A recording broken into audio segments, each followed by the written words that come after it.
Bonjour. Les Lions s'imposent face à la Guinée et assurent un sans faute historique. Avec 2-0 pour la troisième journée et qualifiés en huitième de finale. Les Lions, rois et maîtres de Yamoussoukro. Les Lions en roue libre. Carton plein pour les Lions, un champion en titre digne de son rang. Selon plusieurs quotidiens parus ce matin, le Sénégal, champion en titre, termine premier en groupe C avec 9 points devant le Cameroun qui n'a que 4. 3 matchs, 3 victoires avec à la clé la première place du pool C. Victoire des Lions, Alioune Cissé, le coach satisfait, estime que le football sénégalais est en train d'avancer. Après cette victoire des Lions au menu de plusieurs quotidiens, parlons tout à fait d'autre chose. Légalisation de l'homosexualité, le Sénégal redit niet, s'exclame le journal Le Soleil. Un autre sujet qui intéresse un bon nombre de quotidiens sortis ce matin, les recalés au palais soulignent l'enquête. Cela n'est-il pas un début de manœuvre politique pour un probable report des élections? Une audience à 1000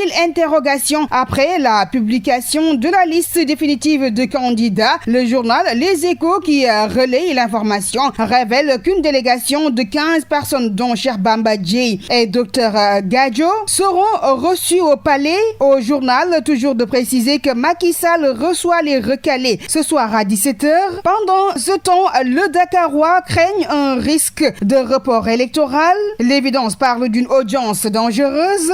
Cette entrevue avec Macky installe le malaise au sein du collectif d'opposants, affirme le journal L'Observateur. L'opposition et la société civile trament-elles un éventuel report de la présidentielle, lit-on dans Le Républicain? Et puis polémique tout autour du candidat de Pastef, Cheikh Tidiane Dièye, dont le quotidien Révélation maintient sa candidature et dit être en phase avec Ousmane Sonko. Le choix difficile d'Ousmane Sonko pour ces élections à venir. Dakar News affiche entre le prisonnier, l'allié et l'homme du système. Au moment où Mondiaï Cissé recadre Mimi Touré qui entre le marteau du PDS et l'enclume du PASTEF. De l'autre côté, la critique s'intéresse à l'organisation de ces présidentielles de 2024 et barre à la une entre deux défis, coût et organisation. Électrification rurale à Kaolack, Kédougou et Tambacounda. Le directeur général de la Sénélec, Pape Mademba Bitèye, signe une convention de 21,8 milliards. Selon Grand Panel, 284 localités vont être illuminées. Parlons